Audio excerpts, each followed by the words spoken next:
Welcome back to city news. ఈ నెల 23వ తేదీ ఛత్రపతి శివాజీ పట్టాభిషేక మహోత్సవ శోభాయాత్ర సందర్భంగా నిర్వహించే బైక్ ర్యాలీని విజయవంతం చేయాలని బీజేపీ నాయకులు పాటిబండ్ల రామకృష్ణ పిలుపునిచ్చారు. బుధవారం గంగానమ్మపేటలోని ఆయన కార్యాలయంలో ఏర్పాటు చేసిన విలేకరుల సమావేశంలో పాటిబండ్ల రామకృష్ణ మాట్లాడారు. ఛత్రపతి శివాజీ పట్టాభిషేక్తుడైన రోజును హిందూ సామ్రాజ్య దినోత్సవంగా జరుపుకుంటామని, ఇందులో భాగంగా తెనాలిలో ప్రతి సంవత్సరం బైక్ ర్యాలీ నిర్వహించడం జరుగుతుందని, శివాజీ హిందూ సామ్రాజ్య దినోత్సవ కమిటీ ఆధ్వర్యంలో ఈ నెల 23వ తేదీ పట్టణ మార్కెట్ యార్డ్ నుండి శివాజీ చౌక్ వరకు భారీ బైక్ ర్యాలీ నిర్వహిస్తున్నట్లు తెలిపారు. కార్యక్రమాన్ని జయప్రదం చేసి హిందువుల ఐక్యతను చాటాలని రామకృష్ణ పిలుపునిచ్చారు. కార్యక్రమంలో మైలా హరికృష్ణ తదితరులు పాల్గొన్నారు. రేపు 23వ తారీఖు అయితే మనం హిందూ సామ్రాజ్య దినోత్సవంగా భావిస్తాము.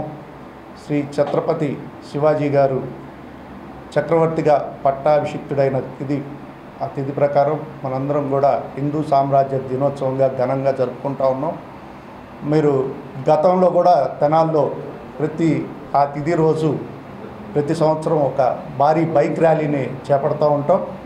అందులో భాగంగానే రేపు 23వ తారీఖు శ్రీ ఛత్రపతి శివాజీ హిందూ సామ్రాజ్య దినోత్సవ కమిటీ ఆధ్వర్యంలో ఒక భారీ ర్యాలీని చేపట్టడం జరుగుతోంది.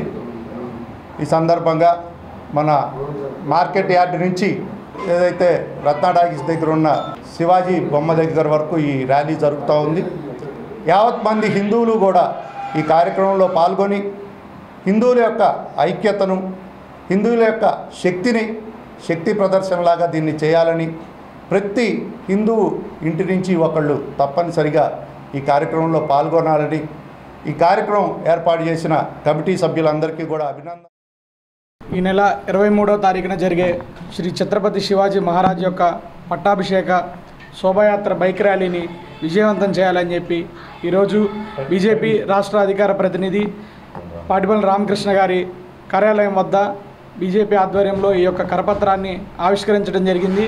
ఈ యొక్క ర్యాలీలో తెనాలి పుర ప్రజలు, అదేవిధంగా చుట్టుపక్కల ఉన్న పల్లెటూర్లు నుంచి ప్రతి ఒక్కరూ హిందూ బంధువులందరూ కుల మతాలకు అతీతంగా ఈ యొక్క హిందూ బైక్ ర్యాలీని జయప్రదం చేసి హిందూ శక్తిని చూపించాలని, అదేవిధంగా శివాజీ మహారాజ్ గారి యొక్క ఆశయాలు ఏవైతే ఉన్నాయో వాటిని రానున్న రోజుల్లో యావత్ హిందూ సమాజానికి తెలిసే విధంగా ఈ యొక్క ర్యాలీని మేము చేపట్టడం జరుగుతుంది. కావున ప్రజలందరూ పాల్గొని ఈ యొక్క ర్యాలీని విజయవంతం చేయాలని చెప్పి కోరుకుంటా ఉన్నాం. ప్రభుత్వ ఆదేశాల మేరకే ప్రభుత్వ పాఠశాలలో చదువుతున్న ప్రతి ఒక్క విద్యార్థికి విద్యా కానుక కిట్ ను అందిస్తున్నట్లు ఎంఈఓ జయంతిబాబు వెల్లడించారు. తెనాలి మండల పరిధిలోని పాఠశాలలకు సంబంధించిన విద్యా కానుక కిట్లు తెనాలి చెంచుపేటలోని కేఎస్ఎం పాఠశాలకు రావడం జరిగిందని, అక్కడి నుండి విద్యార్థి వారీగా ప్రతి పాఠశాలకు కిట్లను పంపించే కార్యక్రమం విజయవంతంగా పూర్తి చేసినట్లు జయంతిబాబు వెల్లడించారు. ఇప్పటి వరకు ఉన్న విద్యార్థులకు మాత్రమే కాక కొత్తగా చేరే విద్యార్థులకు కూడా విద్యా కానుక అందించే విధంగా చర్యలు తీసుకుంటామని చెప్పారు. విద్యా కానుక కిట్ల పంపిణీకి సహకరించిన సిబ్బందికి కృతజ్ఞతలు తెలిపారు. రాష్ట్ర ప్రభుత్వం ప్రతిష్టాత్మకంగా 1 నుండి 10వ తరగతి చదివేటటువంటి విద్యార్థులందరికీ విద్యా కానుకని అందించడం కోసం మండల పాయింట్కి పాఠ్యపుస్తకాలు, షూసు, యూనిఫామ్స్, బెల్టు అందించడం జరిగింది. వీటిని ప్రతి పాఠశాలకు విద్యార్థి వారీగా కిట్గా తయారు చేసి ఈ రోజుకి మండలంలో 10,020 కిట్టుల్ని ప్రతి పాఠశాలకు ప్రతి విద్యార్థికి చేరే విధంగా ప్లాన్ చేసి ఈరోజు మధ్యాహ్నానికి ఈ కార్యక్రమాన్ని పూర్తి చేయడం జరిగింది.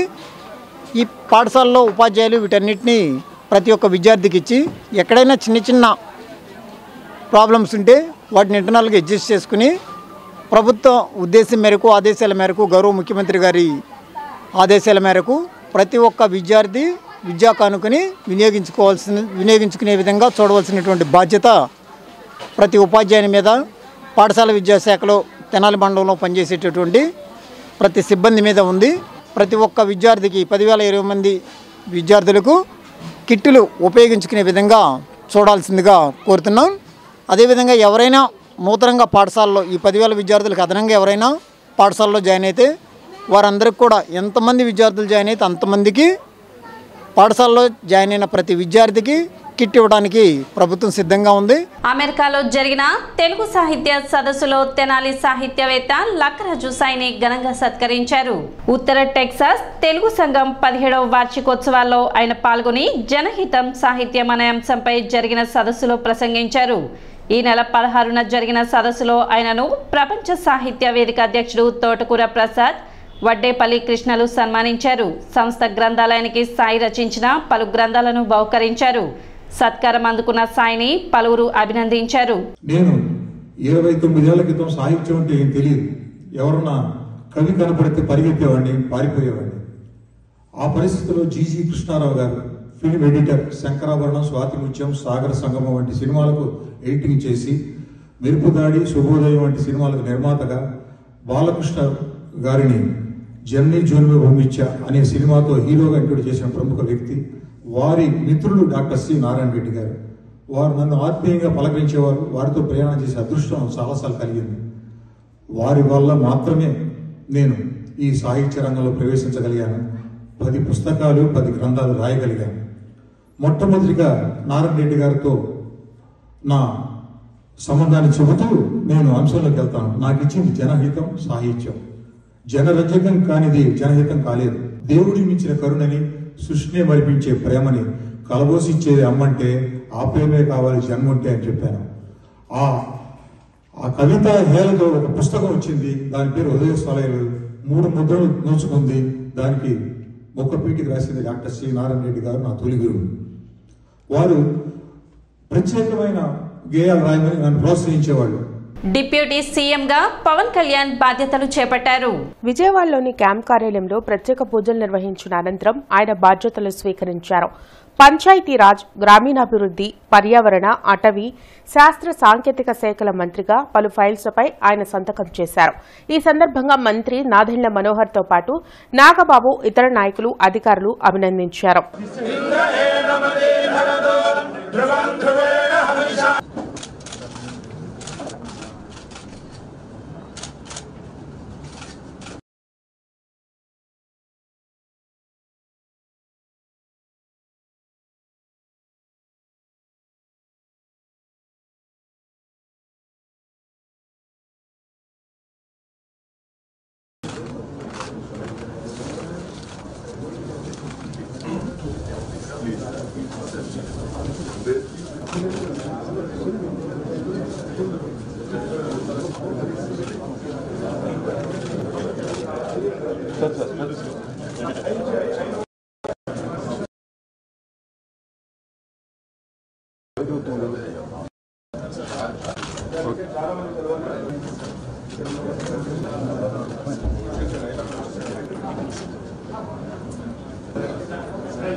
రాష్ట్ర హోంమంత్రిగా వంగలపూడి అనిత బాధ్యతలు చేపట్టారు.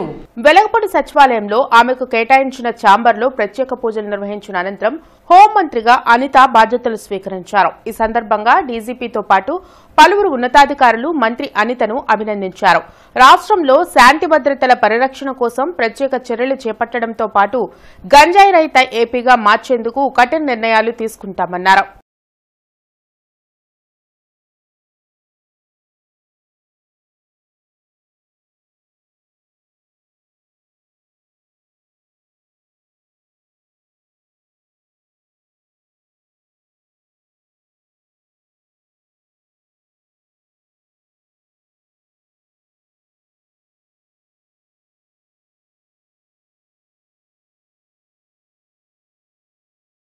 సిటీ న్యూస్ ముగించే ముందు ముఖ్యాంశాలు మరోసారి.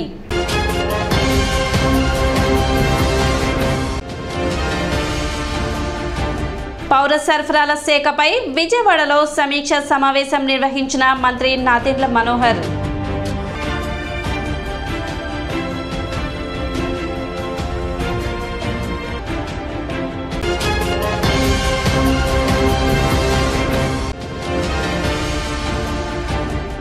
నేను బడికి పోతా కార్యక్రమంలో భాగంగా మండల విద్యాశాఖ ఆధ్వర్యంలో ఇంటింటి సర్వే.